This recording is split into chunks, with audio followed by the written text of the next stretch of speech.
Sabe aquela inquietação que a gente sente no trabalho? Aquele processo que sempre emperra, aquele retrabalho que parece não ter fim? Para muitos profissionais, especialmente no serviço público na área de segurança, a pós-graduação começa aí, nesse incômodo. O grande desafio, então, é pegar essa frustração do dia a dia e transformar em uma pesquisa de verdade, com método, com impacto. E é exatamente sobre essa jornada que a gente vai conversar hoje. Vamos mergulhar nas armadilhas e, claro, nos aprendizados que aparecem nesse caminho. Para entender bem esse percurso, a gente vai acompanhar a história de 4 pesquisadores: o Carlos, a Mariana, o Rafael e a Fernanda. Olha, cada um deles caiu numa armadilha super comum.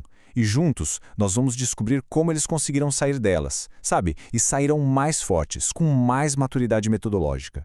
No final, a gente conecta todas as lições. Vamos lá. E é muito importante a gente começar com essa ideia na cabeça. O objetivo aqui não é apontar o dedo, sabe? Falar, olha o erro. Nada disso. A ideia é oferecer espelhos. É bem provável que, em algum momento da trajetória de pesquisa, qualquer um de nós se reconheça em um desses personagens, nos desafios que eles enfrentaram. São histórias sobre o processo real de aprender a pesquisar. Vamos começar pelo Carlos. Ele é perito criminal e, como muitos na área dele, vivia frustrado com a ineficiência no fluxo de trabalho do laboratório. Sabe como é? Atrasos, retrabalho, processos que simplesmente travavam e ninguém sabia por quê. Um cenário, vamos combinar, bastante familiar para quem é do serviço público.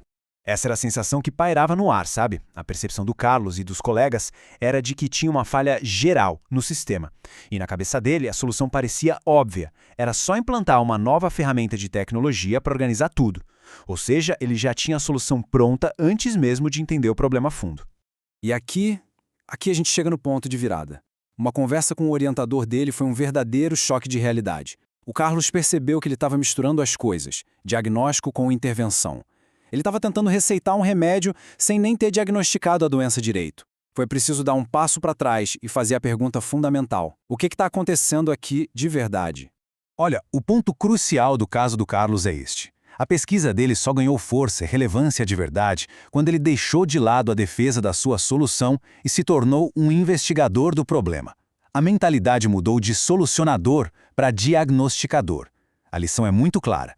Demonstre o problema com rigor, com dados, com evidências, antes de sequer pensar em propor uma mudança. Agora, vamos para a Mariana. Ela é enfermeira e o tema dela já era de outra natureza, um tema humano, sensível, com implicações institucionais bem profundas. Ela percebia uma falha que se repetia no ambiente de trabalho dela, uma coisa que parecia ser ignorada pela organização, sabe? O tema da Mariana era muito forte, super necessário, mas ela subestimou as barreiras do mundo real. O plano dela era simples: conversar com as pessoas, coletar as experiências delas. Só que a instituição, por vários motivos, não permitiu. A porta para o campo de pesquisa, que ela achou que estaria aberta, simplesmente se fechou. Na cara dela. E é aqui que acontece a virada dela. Frustrada, a Mariana quase jogou tudo para o alto, quase abandonou o tema. Mas, com uma boa orientação, ela descobriu que não precisava. Em vez de uma abordagem direta, de frente, ela podia investigar o mesmo problema de uma forma tangencial, analisando os aspectos teóricos, as normas, os documentos. Era possível estudar o problema sem acessar diretamente as pessoas envolvidas. O que o caso da Mariana mostra de forma brilhante é que a pesquisa precisa ser plástica, adaptável. Saber quando e como ajustar o caminho não é um sinal de fraqueza, muito pelo contrário, é um sinal de maturidade metodológica. É entender que os limites que o campo impõe não são um obstáculo, eles são parte dos dados da própria pesquisa. Agora, vamos conhecer o Rafael. Ele trabalha na Secretaria de Segurança Pública e tem uma característica que é, ao mesmo tempo, uma virtude e um perigo para um pesquisador. A capacidade de enxergar os problemas numa escala ampla, sistêmica. Ele não via só a árvore, sabe? Ele via a floresta inteira. O erro inicial do Rafael foi exatamente esse: tentar abraçar o mundo. O projeto dele era tão amplo, tão ambicioso, que se tornou simplesmente impossível de executar. Ele queria mapear toda uma política pública. E essa frase da orientadora dele funcionou como uma âncora, sabe? Trouxe ele de volta para a realidade. Às vezes, o caminho mais potente é também o mais focado. Vamos ver essa mudança de perspectiva. Ao invés de tentar analisar o sistema inteiro de forma abstrata, ele redesenhou a pesquisa. O que ele fez?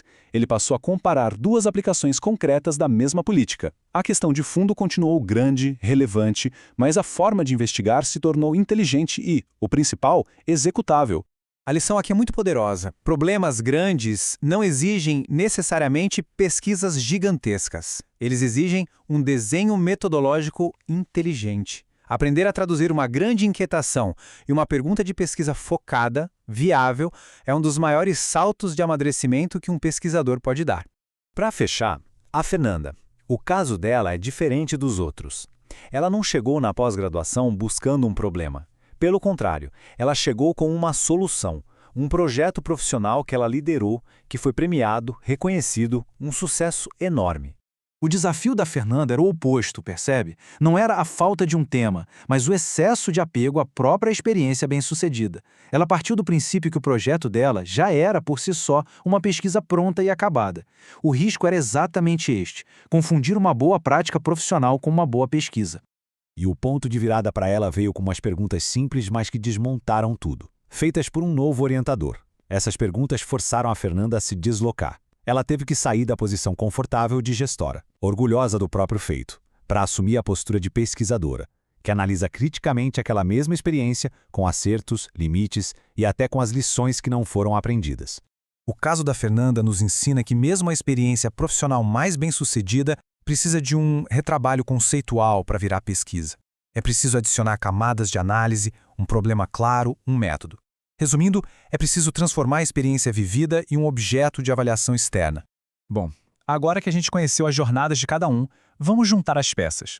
Porque quando a gente olha para esses 4 casos em conjunto, eles revelam um padrão fascinante sobre o que significa, na prática, amadurecer como pesquisador. A ideia central é que esse progresso não é uma linha reta, bonitinha. De jeito nenhum. Ele é feito de desvios, de recuos estratégicos e daquelas frustrações que nos obrigam a pensar melhor. O Carlos, a Mariana, o Rafael e a Fernanda viveram exatamente isso nos percursos deles.